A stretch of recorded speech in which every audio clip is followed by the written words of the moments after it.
6 number ଟଙ୍କା ପ୍ରତି ମାସିକ 3 ପଇସା ହାରରେ ପି ଟଙ୍କାର ଟି ବର୍ଷରେ ସମୂଳ ସୁଧ କେତେ ହେବ ନିର୍ଣ୍ଣୟ କର। ଟଙ୍କା ପ୍ରତି ମାସିକ 3 ପଇସା ହାର। ପ୍ରଥମେ ଆମେ ଶତକଡ଼ା ବାର୍ଷିକ ସୁଧର ହାର କେତେ ନିର୍ଣ୍ଣୟ କରିବା। ମୂଳଧନ ଦେଇଛି ପି ଟଙ୍କା, ସମୟ ଦେଇଛି ଟି ବର୍ଷ। ଆମେ ସେହି ଟି ବର୍ଷରେ ସମୂଳ ସୁଧ କେତେ ହେବ ନିର୍ଣ୍ଣୟ କରିବା। 6 ନମ୍ବର ଟଙ୍କା ପ୍ରତି ମାସିକ 3 ପଇସା ହାର। ତା ମାନେ 1 ଟଙ୍କାରେ ମାସକୁ ସୁଧ 3 ପଇସା। 1 ଟଙ୍କାରେ ମାସକୁ ସୁଧ ସମାନ 3 ପଇସା। ଦିସ୍ ଇମ୍ପ୍ଲାଇଜ୍ 100 ଟଙ୍କାରେ ମାସକୁ ସୁଧ ସମାନ 3 ପଇସା ଗୁଣନ 100 ସମାନ 300 ପଇସା ସମାନ 3 ଟଙ୍କା। ଦିସ୍ ଇମ୍ପ୍ଲାଇଜ୍ 100 ଟଙ୍କାରେ ବର୍ଷକୁ ସୁଧ। ବର୍ଷକ ହେଉଛି 12 ମାସ, ତେଣୁ ମାସକୁ ସୁଧ ଯେତିକି ବର୍ଷକୁ ସୁଧ ତାର 12 ଗୁଣ ହେଇଯିବ। ତାହେଲେ 3 ଟଙ୍କା ଗୁଣନ 12 ସମାନ 36 ଟଙ୍କା। ଅତଏବ ସୁଧର ହାର R ଶତକଡ଼ା ସମାନ 36 ଶତକଡ଼ା। ମୂଳଧନ P ସମାନ P ଟଙ୍କା। ସମୟ T ସମାନ T ବର୍ଷ। ଅତଏବ ସୁଧ I ସମାନ PRT ବିଭକ୍ତ 100 ସମାନ ମୂଳଧନ ହେଉଛି P, ସେ P ଟଙ୍କା, ତେଣୁ ସେଇ P ଲେଖାଯିବ ଗୁଣନ R ହେଉଛି 36 ଗୁଣନ T ହେଉଛି ସେଇ T ବର୍ଷ, ତେଣୁ T ରହିବ ବିଭକ୍ତ 100 ସମାନ 36 4 ଦ୍ୱାରା ବିଭାଜ୍ୟ। 36କୁ 4 ଦ୍ୱାରା ଭାଗ କଲେ 9, 100କୁ 4 ଦ୍ୱାରା ଭାଗ କଲେ 25। ତାହେଲେ ଇଏ ହେଇଗଲା 9PT ବିଭକ୍ତ 25। ଆମେ ସମୂଳ ସୁଧ କେତେ ହେବ ନିର୍ଣ୍ଣୟ କରିବା। ଅତଏବ ସମୂଳ ସୁଧ A ସମାନ P ପ୍ଲସ୍ I ଅର୍ଥାତ୍ ମୂଳଧନ ମିଶାଣ ସୁଧ ସମାନ ମୂଳଧନ ଆମର ସେଇ P ପ୍ଲସ୍ I କେତେ ପାଇଲେ 9PT/25 ସମାନ ଏହାର ହର ରହିଛି 1, ତେଣୁ 1 ଓ 25ର ଲସାଗୁ 25 ଆସିବ। ହର 1 ଥିଲା, ଲସାଗୁ 25 ହେଲା, ତାହେଲେ 25 ଗୁଣନ ହେଇଛି। ଏ Pରେ 25 ଗୁଣନ କରିବା ହେଇଯିବ 25P ପ୍ଲସ୍ ହର ଯେତିକି ଲସାଗୁ ସେତିକି, ତେଣୁ ଲବ ସେଇ 9PT ରହିବ ସମାନ ଏ 25P ଓ 9PTରୁ P କମନ୍ ଆସିବ।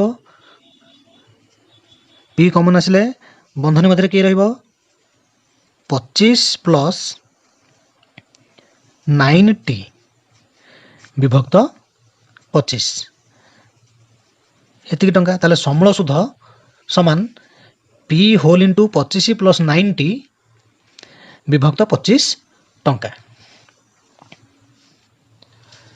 7 ନମ୍ବର ଶରତ ବ୍ୟାଙ୍କରୁ 12 ଶତକଡ଼ା ହାରରେ 3000 ଟଙ୍କା କରଜ କରି ବ୍ୟାଙ୍କକୁ 6600 ଟଙ୍କା ଦେଇ ଋଣମୁକ୍ତ ହେଲା। ସେ କେତେ ବର୍ଷ ପାଇଁ ଟଙ୍କା କରଜ କରିଥିଲା। ଏଠି ସୁଧର ହାର 12 ଶତକଡ଼ା, ମୂଳଧନ P 3000 ଟଙ୍କା, ସେ ବ୍ୟାଙ୍କକୁ 6600 ଟଙ୍କା ଦେଇ ଋଣମୁକ୍ତ ହେଇଛି। ସେଇ 6600 ଟଙ୍କା କ'ଣ ସମୂଳ ସୁଧ। ତାହେଲେ ସମୂଳ ସୁଧ A 6600 ଟଙ୍କା ଦେଇଛି।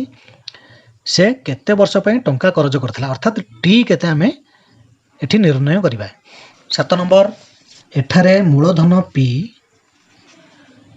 ସମାନ 3000 ଟଙ୍କା, ସୁଧର ହାର R ଶତକଡ଼ା ସମାନ 12 ଶତକଡ଼ା, ସମୂଳ ସୁଧ A ସମାନ 6600 ଟଙ୍କା।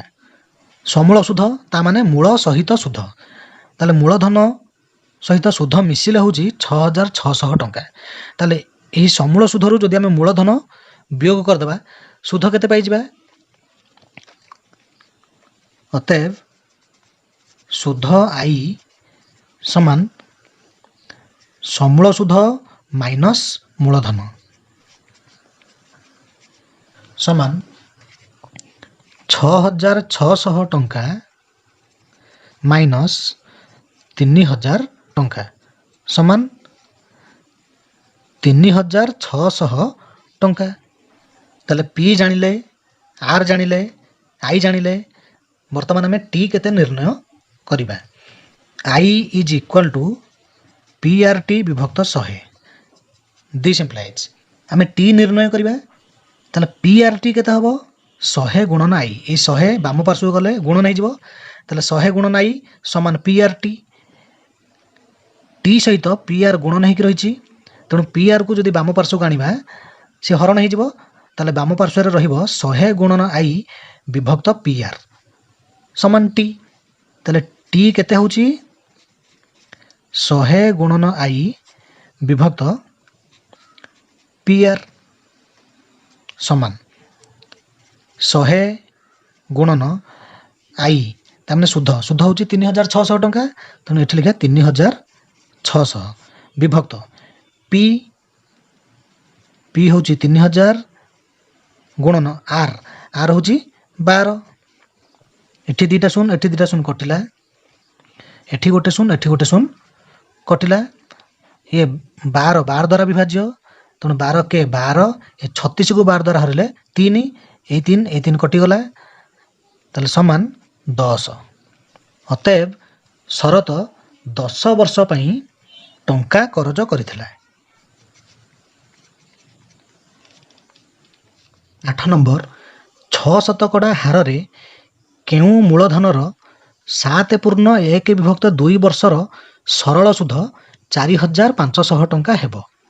ଏଠାରେ ସୁଧର ହାର ଆର୍ ଶତକଡ଼ା ସମାନ 6 ଶତକଡ଼ା, ସମୟ ଟି ସମାନ 7.1/2 ବର୍ଷ ସମାନ 214, 14 1 ଯୋଗ କଲେ 15, ହେଇଯିବ 15/2 ବର୍ଷ। ଓ ସରଳ ସୁଧ ଆଇ ସମାନ 4500 ଟଙ୍କା। ମନେକର ମୂଳଧନ ସମାନ ପି ଟଙ୍କା। এই ପି କେତେ ଆମେ ନିର୍ଣ୍ଣୟ କରିବା? ଆଇ ସମାନ ପି ଆର୍ ଟି ବିଭକ୍ତ 100। ଦିସ୍ ଇମ୍ପ୍ଲାଇଜ୍ এই 100 ବାମ ପାର୍ଶ୍ୱକୁ ଆସିଲେ ହେବ 100 ଗୁଣନ ଆଇ। ତାହେଲେ 100 ଗୁଣନ ଆଇ ସମାନ ପି ଆର୍ ଟି। ଖାଲି ପି କେତେ ହେବ? 100 ଗୁଣନ ଆଇ ବିଭକ୍ତ ଆର୍ ଟି। ତାହେଲେ ପି ଇଜ୍ ଇକ୍ୱାଲ୍ ଟୁ 100 ଗୁଣନ ଆଇ ବିଭକ୍ତ ଆର୍ ଟି ସମାନ 100 ଗୁଣନ ଆଇ ଜାଗାରେ ଲେଖିବା 4500 ବିଭକ୍ତ ଆର୍ ଦେଇଛି 6 ଶତକଡ଼ା, ତେଣୁ ଆର୍ ହେଲା 6 ଗୁଣନ ଟି ହେଉଛି 15/2। ଏ 2 କେ 2, 2 3 6। ତାହେଲେ ଇଏ ହେଇଗଲା 100 ଗୁଣନ 4500 ବିଭକ୍ତ 3 ଗୁଣନ 15। 15 କେ 15, ଏ 15 3 45, ଏ ଦୁଇଟା ଶୂନ, ତାହେଲେ 4500କୁ ଯଦି 15 ଦ୍ୱାରା ଭାଗ କରିବା ତାହେଲେ 300 ହେବ।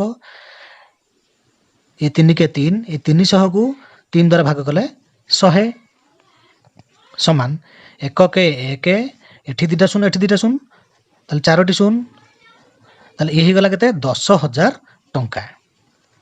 ଅତଏବ ନିର୍ଣ୍ଣୟ ମୂଳଧନ 10,000 ଟଙ୍କା।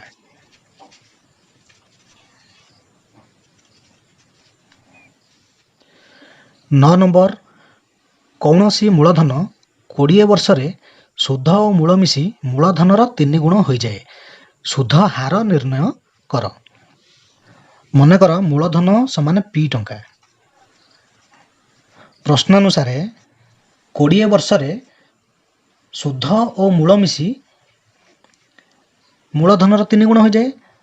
ତେଣୁ ପ୍ରଶ୍ନାନୁସାରେ 20 ବର୍ଷରେ ସୁଧ ଓ ମୂଳ ମିଶି ମୂଳଧନର 3 ଗୁଣ ହୋଇଯାଏ। ମୂଳଧନ ହେଉଛି ପି ଟଙ୍କା, ତେଣୁ ତାର 3 ଗୁଣ ଟଙ୍କା ହେଇଯାଏ। ତାହେଲେ ସୁଧ ଓ ମୂଳ ମିଶି 3p ଟଙ୍କା ହୋଇଯାଏ। ଅତଏବ ସୁଧ କେତେ ହେବ? ସୁଧ ଆଇ ସମାନ ସୁଧ ଓ ମୂଳ ମିଶିକି 3p ଟଙ୍କା, ଅର୍ଥାତ୍ ସମୂଳ ସୁଧ 3p ଟଙ୍କା। ସେଇ ସମୂଳ ସୁଧ 3p ଟଙ୍କାରୁ ମୂଳଧନ p ଟଙ୍କା ଯଦି ଆମେ ବିୟୋଗ କରିଦେବା ତାହେଲେ ସୁଧ କେତେ ପାଇଯିବା?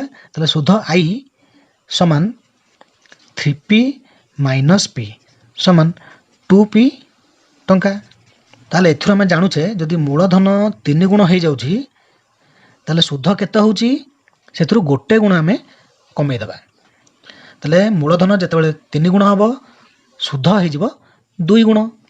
मूलधन p टंका समय t 20 वर्ष सुध i समान 2p सेथुरु आम r केते पाई परिबा। समय t समान 20 वर्ष i is equal to PRT विभक्त 100 दिस इम्प्लाइज हमरा r केते हबो 100 गुणन i विभक्त pt। r is equal to 100 गुणन i विभक्त pt समान 100 गुणन i होची 2p विभक्त p से p गुणन t t होची 20 वर्ष तने एठा लिखा 20 गोटे शून कटिला ए पी कटिला ए दुई कटिला समान 10 ताले आर होची 10 ताले सुधर हार 10 शतकड़ा। अतएव सुध हार 10 शतकड़ा।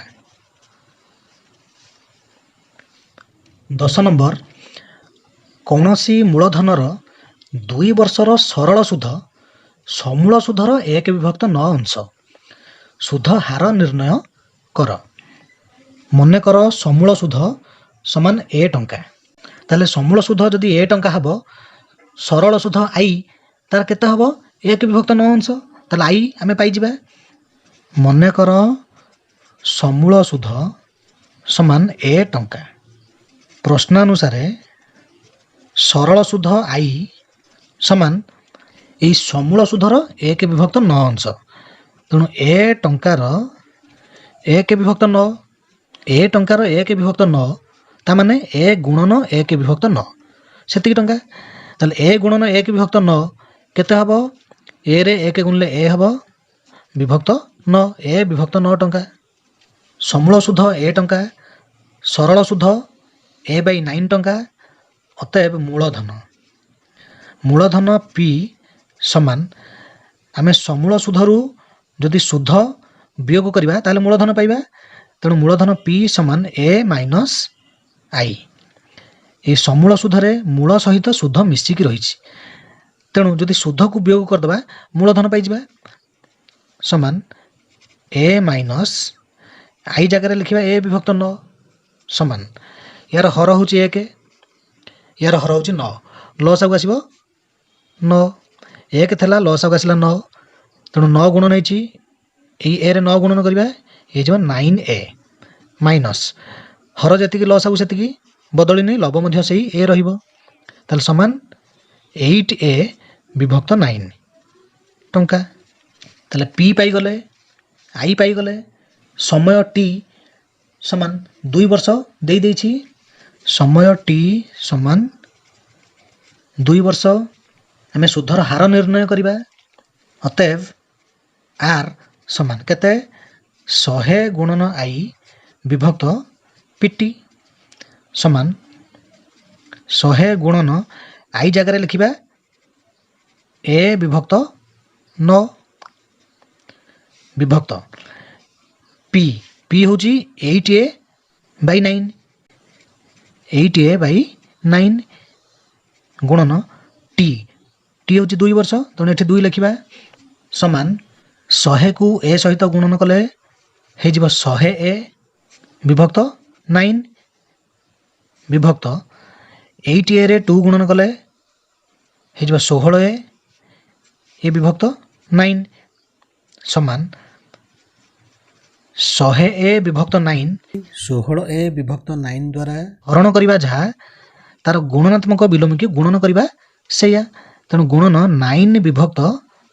16a ए 9 कटिगला ए कटिगला 16 को 4 द्वारा भाग कले 4 100 को 4 द्वारा भाग कले 25 ताले समान 25 विभक्त 4 समान 25 को 4 द्वारा भाग कले केते आसीबो 424 बळिला 1 तेणु 1 विभक्त 4 6 पूर्ण 1 विभक्त 4। अतएव निर्णय सुध हार 6 ପୂର୍ଣ୍ଣ 1 ବିଭକ୍ତ 4 ଶତକଡ଼ା।